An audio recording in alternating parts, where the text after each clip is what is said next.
Okay, this is one of the most misrepresented scriptures in all of the Bible.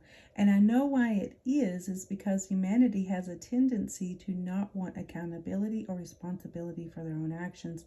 This started in the garden with Adam when he blamed his actions on Eve.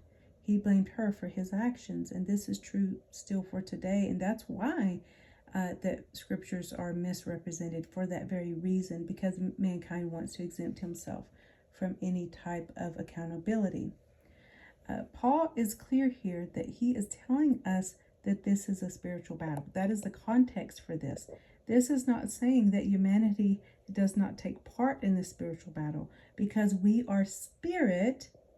It's very clear in Genesis, we are spirit, and that we must worship him in spirit and in truth, because Paul teaches us we must live by the Spirit. But people have turned this into saying that humanity is not part of this battle, and yes, we are. Why else? That's claiming that we have no influence on the earth, that we can't pray and have God move on our behalf or give us influence and strength. But it's just a way for mankind to say, oh no, we don't wrestle against each other. Well, we are spirit, and each one of us are either aligning in the light or the darkness, and we do bring influence.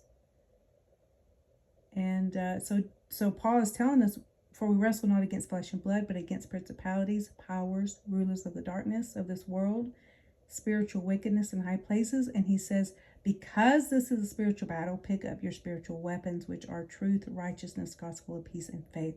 So he is saying there is a way to fight. He's telling us there's a way to fight the spiritual battle with the spiritual weapons. He's not saying we're exempt from it and that we don't have influence, because we do. That's why he says take up the armor.